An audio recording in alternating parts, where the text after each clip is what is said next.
avons devant la face du Seigneur. Nous acclamons d'abord pour le Seigneur. Acclame fortement pour le Seigneur. Je vais t'entendre acclamer le Seigneur. Est-ce que tu peux l'acclamer comme il faut?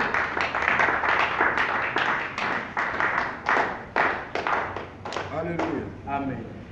Nous sommes dans la joie ce matin parce que nous voulons parler de la part de Dieu. Lisons la Bible. Hébreux chapitre 9. Nous prenons le 4e verset. Hébreux 9. Chapitre 9. Verset 4. Verset 4. Plus précisément la partie B. Ah. Il y avait dans l'arche un vase d'or contenant la manne.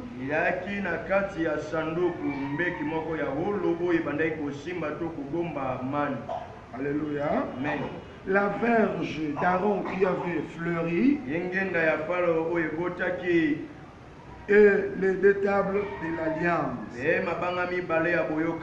Parole du Seigneur. Alléluia. Amen. Nous sommes dans la joie ce matin. Parce que hier nous avons révélé le mystère du bois d'acacia.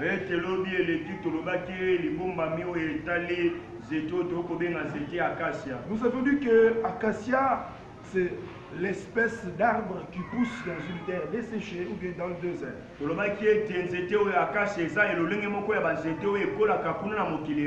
Acacia n'a pas de fruits, n'a pas de feuillage. En quelque sorte, cet arbre n'a ni attirance ni beauté. C'est un arbre désintéressé, il n'attire personne. Mais Dieu a jugé bon de prendre cet arbre et qu'on puisse faire la caisse dans laquelle Dieu habitera au milieu de son peuple.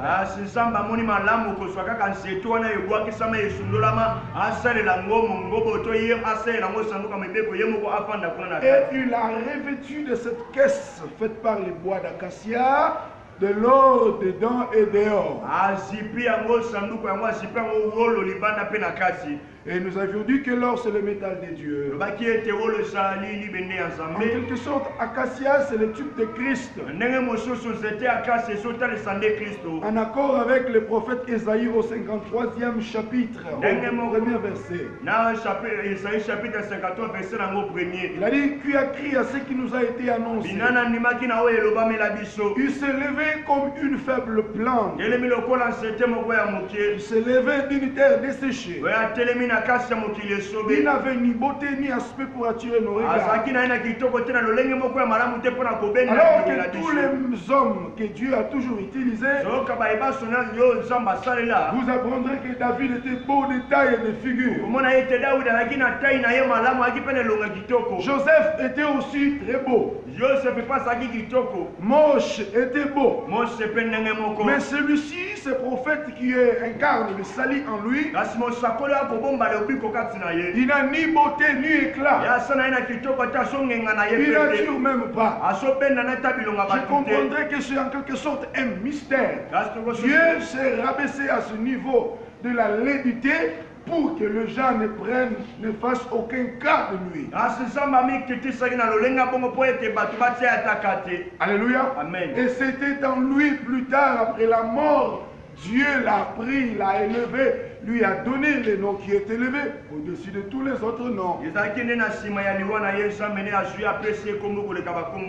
C'est ainsi, je vous avais dit, tous les ustensiles du tabernacle, toute écriture de la Bible ne parle que d'un seul homme appelé Jésus.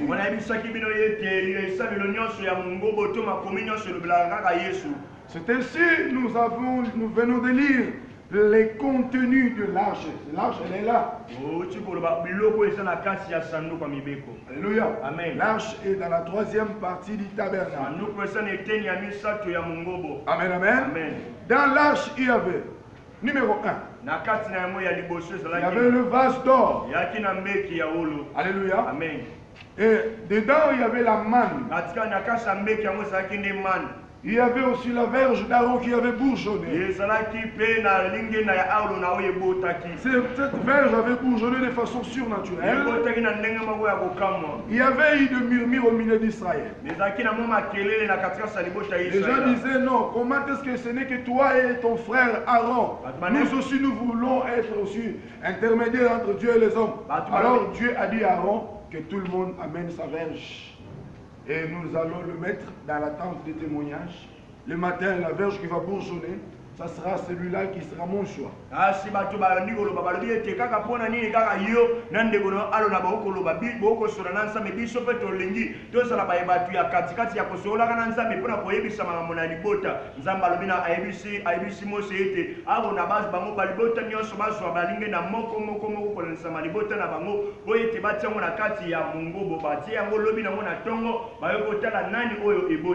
C'est pour cela nous pouvons croire que le bourgeonnement de la verge d'Aaron confirmait l'authenticité de son ministère.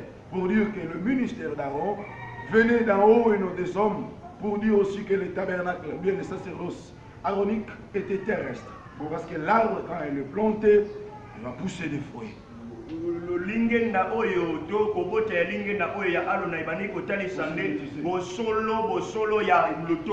Ok. Alléluia. Amen. Alors quand cette verge-là a poussé ainsi, Dieu a dit que non, ça doit rester dans l'arche. Et les détables de la loi, ce sont les choses surnaturelles qui représentent Dieu.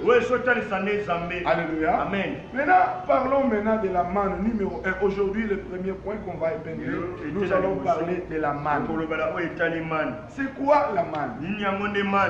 La manne, c'est une nourriture étonnante. Qui veut dire, qu'est-ce que c'est que ça? Alléluia. Amen. Quand le peuple a traversé la mer Rouge, arrivé dans le désert, ils commencèrent à murmurer. N'est-ce pas qu'en Égypte, il y avait des concombres? N'est-ce pas qu'on mangeait bien là? N'est-ce pas qu'il y a des bons sépulcres? N'est-ce pas que même si on était esclaves, quand même on mangeait? Toi Moïse, tu nous amènes ici. Voilà, on a fait 3 jours sans manger. Nos enfants vont mourir. Nos animaux vont subir. Alors l'Éternel ordonna aux mannes célestes de tomber. Alors c'était en quelque sorte une exclamation. Qu'est-ce que c'est que ça? Alléluia. C'était ça la manne. En fait, c'était un pain qui descendait du ciel, qui avait le goût d'un gâteau au miel. Si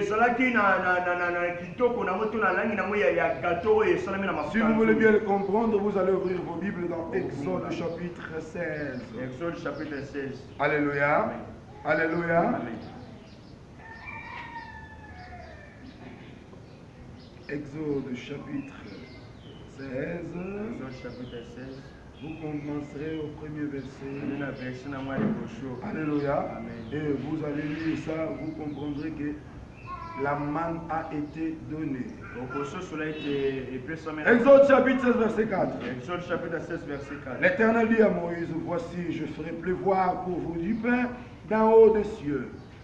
Alléluia. L'Éternel dit, je ferai pleuvoir pour vous du pain d'Aaron. Posons-nous une question. Y a-t-il une boulangerie au ciel? Hein? Hein?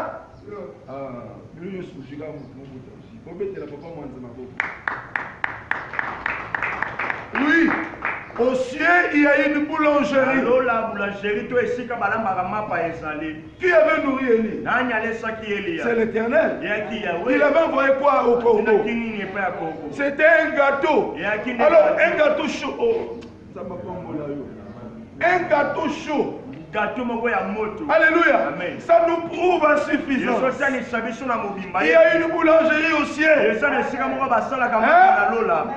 il y a le plus grand boulanger. Et ce boulanger-là, lui-même il est le pain. Amen. Alléluia. Amen. Le faiseur de paix, lui-même il est le Père.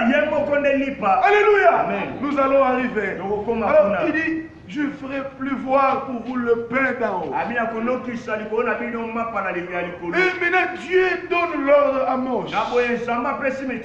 Arrivé dans le désert, Dieu a dit, vous travaillerez du 1er au 6e jour.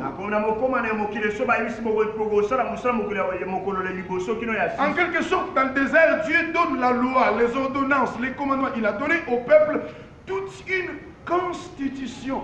Alléluia. Il dit, vous ne travaillerez pas le 7e jour.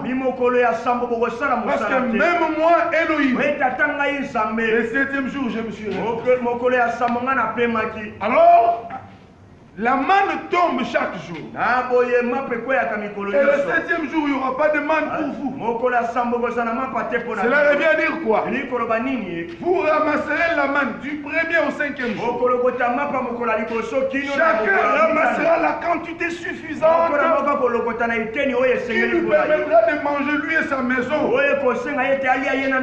Et toute la manne doit finir la même journée. Si la manne dort, si elle passe la nuit, elle va se décomposer. Alléluia. Amen. Du 1er au 5e jour, cette manne-là qui tombait, alléluia, Amen, avait en quelque sorte une délimitation spatiale ou une délimitation temporelle. Donc si la manne arrive au soir, vous devez la manger. Alléluia. Amen. Mais il y a une spécificité, il y a une démarcation au 6e jour. Alléluia. Amen. Alléluia. Amen. Exode chapitre 16. Verset 29. Lisez avec moi, vous comprendrez. Je vous dis des mystères, des choses peut-être qui sont... Considérez que l'Éternel vous a donné les sabbats. Donc il vous donne le jour de repos. Alléluia. Amen. C'est pourquoi il vous donne au 6e jour de la nourriture pour des jours. Donc au 6e jour, on ramasse la manne pour manger au 6e jour et pour manger le jour de sabbat.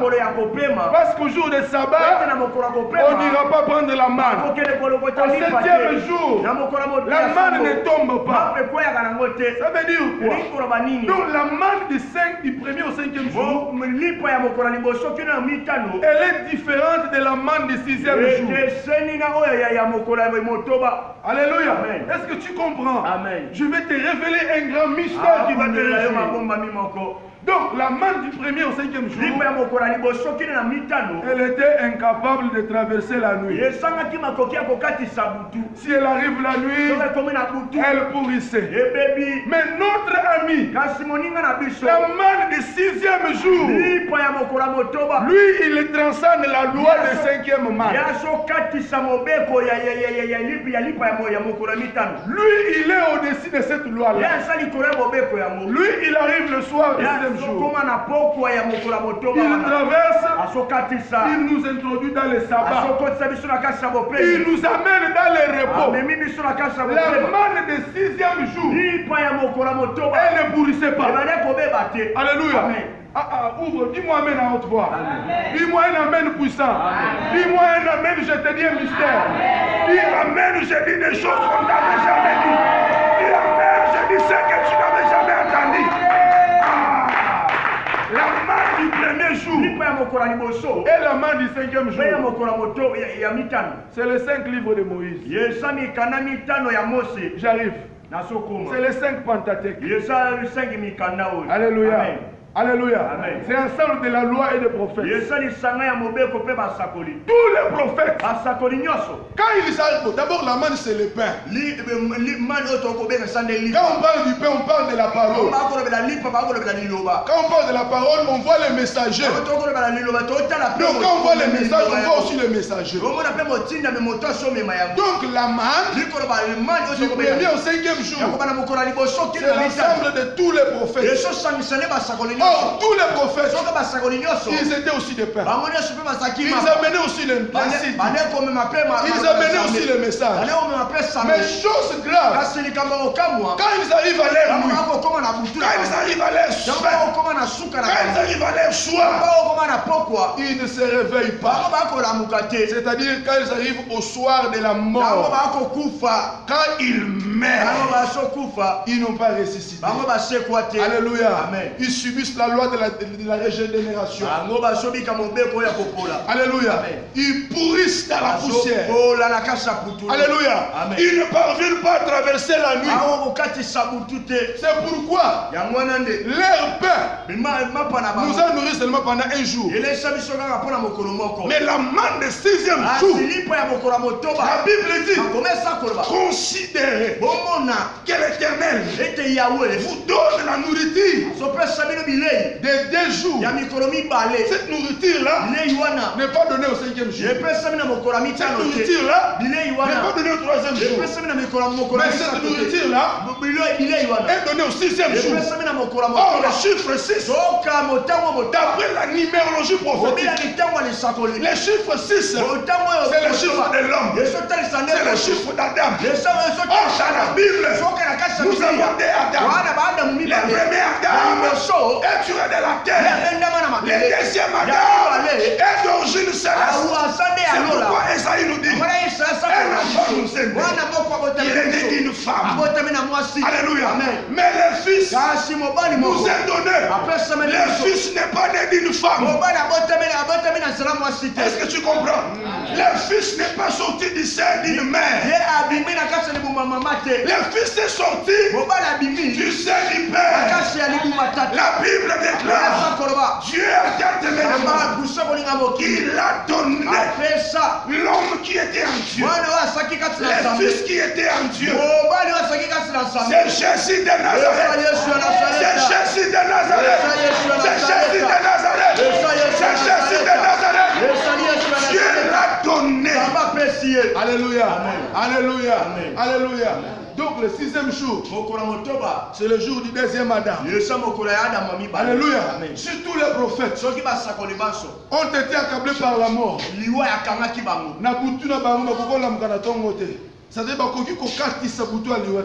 il y a un seul qui a vaincu la mort. Aïe. Il y a un seul qui a vaincu la mort.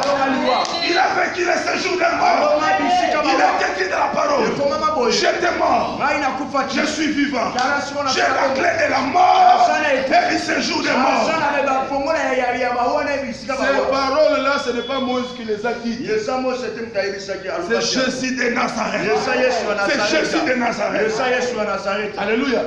Donc la manne de 6e jour, ce n'est pas le prophète, mais c'est Jésus de Nazareth. C'est pour cela, le 6e jour, nous avons la nourriture de combien de jours? De 2 jours.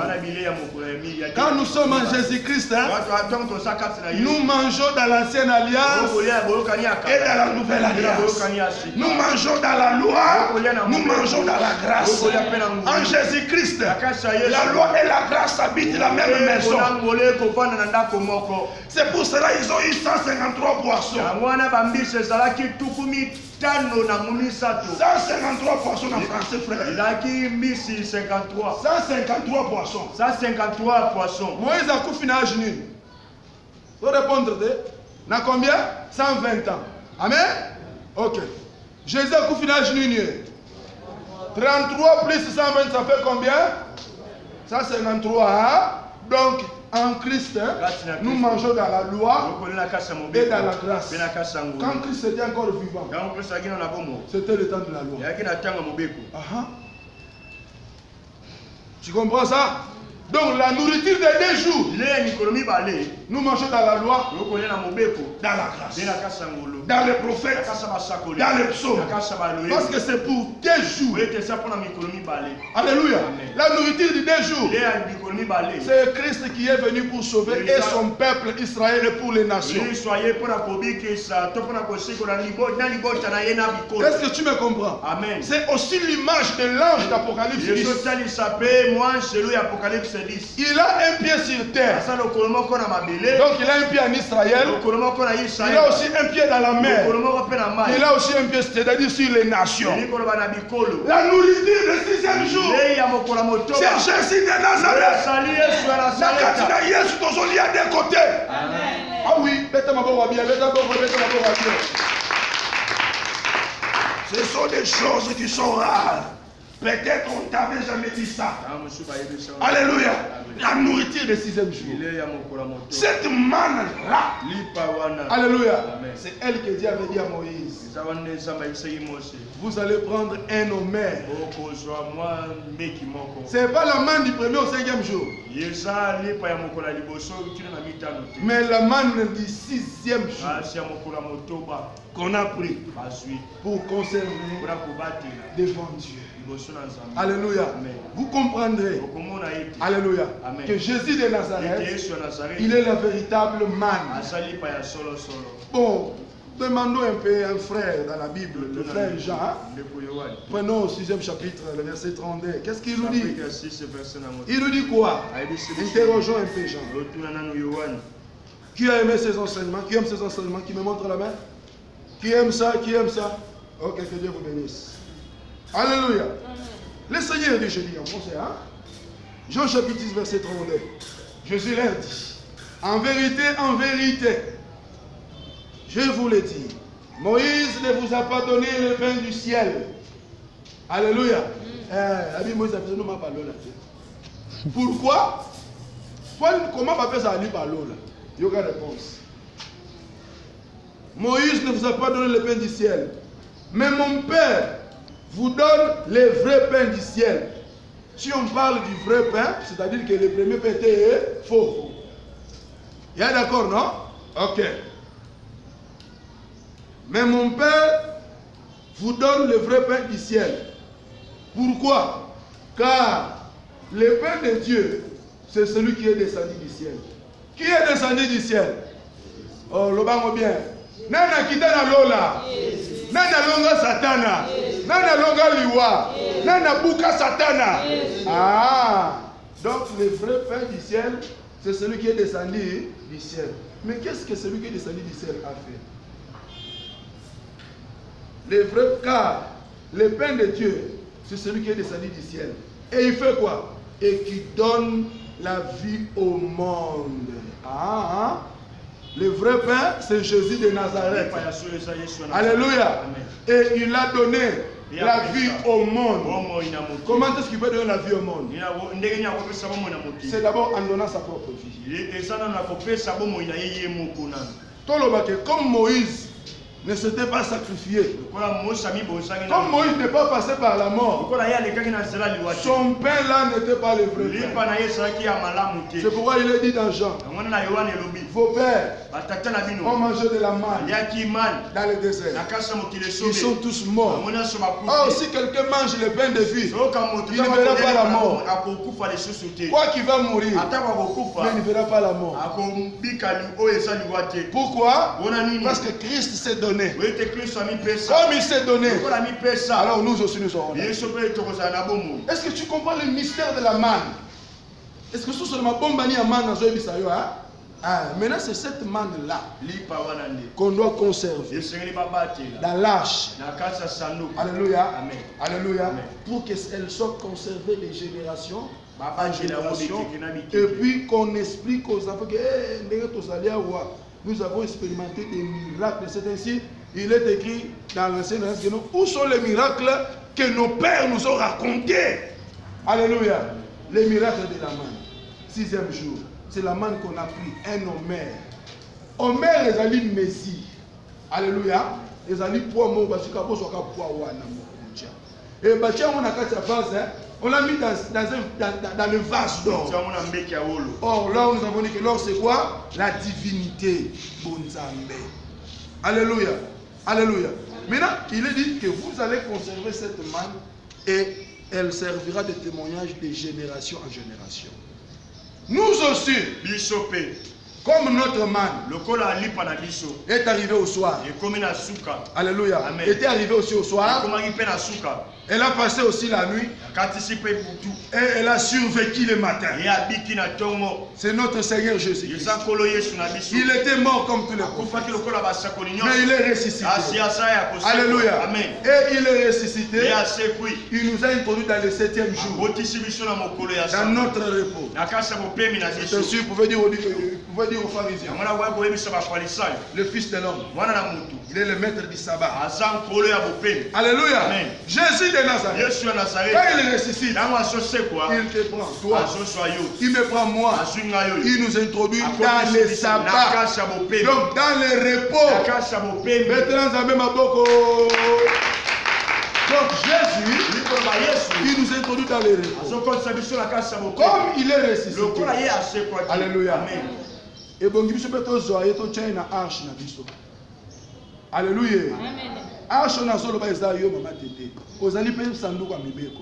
Je vous avais prêché ici une fois. Sanduku mibeko na mapeka. Muntu paza sanduku mibeko. Alléluia. Nzamba komi pe na kati na biso. Il faut to garder pe manwana. To bete la bala na biso lisolo. S'il y a un seul homme, on doit parler de génération en génération. C'est Jésus de Nazareth. Parce qu'il a vaincu la mort. Année après année. Nous dirons à nos enfants. Mais mon papa me disait, Jésus est vivant. Jésus est Seigneur. Cette fois-là est entrée aussi à moi. J'ai dit aussi aux gens. Donc s'il y a quelqu'un que nous pouvons parler, alléluia, c'est Jésus de Nazareth. Alléluia. Amen. Il y a eu des grands hommes scientifiques. C'est Karl Marx. C'est Max Weber. Alléluia. Amen. Les philosophes. Les épicuriens. Les stoïciens. Les grands hommes d'histoire. Jean-Paul Sartre. Les autres, ils sont morts et leur histoire est passée. Mais Jésus de Nazareth, depuis qu'il était mort, il y a plus de 2019 ans, nous parlons de lui. Même pendant la persécution, j'ai vu quelque part, on veut égorger quelqu'un. On lui dit, non, Jésus est Seigneur. Machette Jésus est Seigneur. Machette Jésus est Dieu. Alléluia. S'il y a un seul homme pour qui on peut mettre notre tête en danger, c'est Jésus de Nazareth. C'est Jésus de Nazareth. Et la manne de 6e jour, c'est Jésus. Est-ce qu'on peut mettre la manne ou ma bouche?